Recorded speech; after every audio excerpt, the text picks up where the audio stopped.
Welcome to History in Ruins, and today I will show you the first ever recorded videos about Egypt, which are actually sad and very inspiring. If you haven't seen my first photos of Egypt video yet, so please go and watch it first. First videos of Egyptian sites has been available since 1920s, so no earlier video references are available. Egypt back then didn't have any restrictions for visitors to visit any sites, so anyone could go there and touch anything he wanted. This is one of the reasons we have even more damage to these landmarks than ever before. Anyone thought they have the right to just go there and touch anything they want or take anything they need. However, in later periods we started getting some geographers and guards guarding these sites. This video you can see in 1920 the International Geographer Congress visiting Sphinx, which was still buried under the sand. All videos were black and white, had no sound, and were very low quality. Here you can see the Congress leaving the Egyptian Museum in Cairo, which was actually built in 1902. This video is from 1932, a group of tourists visiting Giza plateau. Here you can see that Sphinx was already dug up from the sand. Still, we don't see any guardrails, or at least any guards guarding this Sphinx, so still, any group of tourists can just come up and climb the Sphinx. This video is about Australians in a camp in Egypt.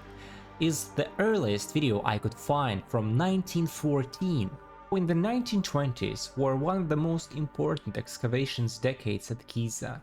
Archaeologists cleared massive sand deposits, mapped structures systematically for the first time, and documented worker villages and tomb fields. Excavation was still largely manual. Hundreds of Egyptian workers used baskets and hand tools. Sand was carried away by donkeys and camels, and photography became a primary scientific tool. Visitors could literally watch history being uncovered day by day.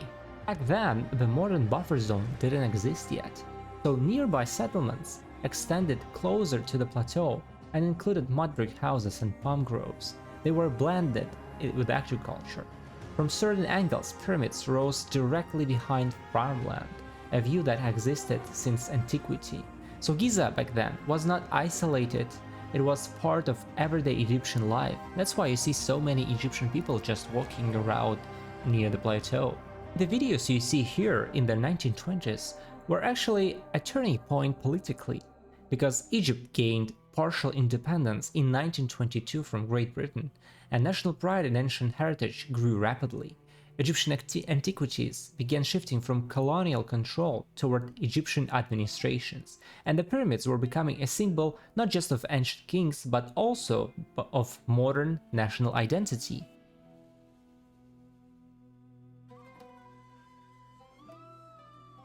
Now we are coming to 1950s. In 1950s, most major excavations were already complete. The Great Sphinx of Giza was fully uncovered, and sand removal became maintenance and not just discovery. Archaeologists stabilized walls and temples instead of digging them out. You can see here that a lot of restoration work has already been done.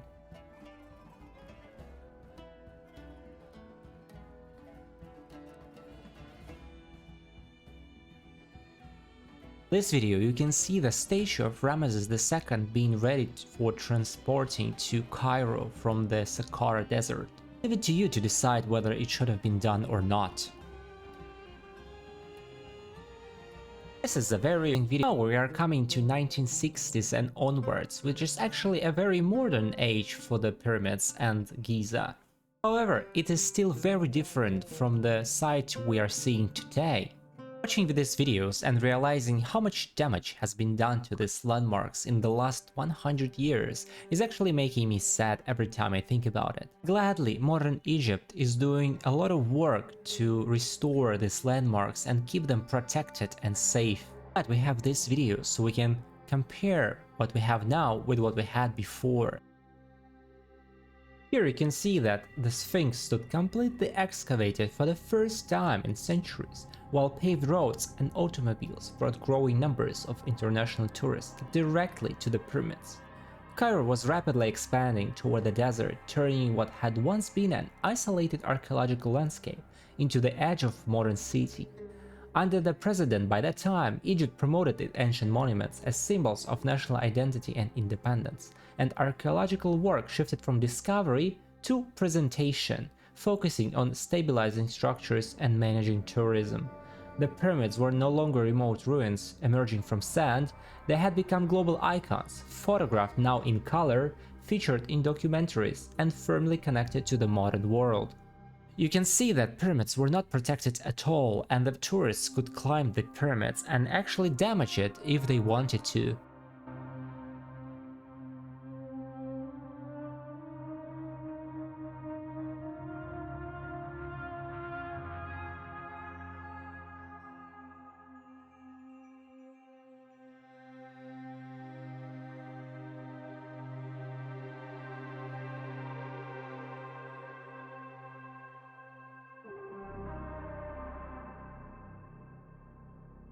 The Saqqara you can see here on this video served as one of ancient Egypt's most important burial grounds for over 3,000 years, long before the pyramids of Giza were even built.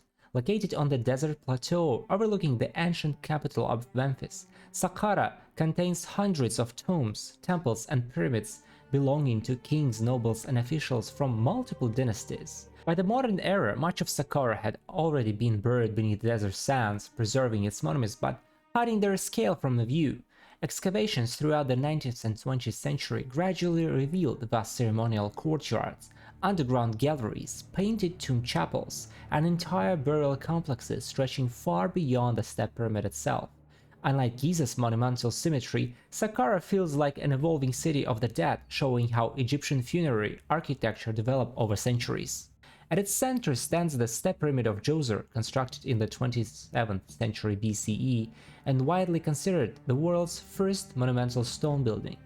Designed by the architect Imhotep, the pyramid marked a revolutionary moment in architecture, transforming earlier flat mastaba tombs into a towering step structure that laid the foundation for all later pyramid construction.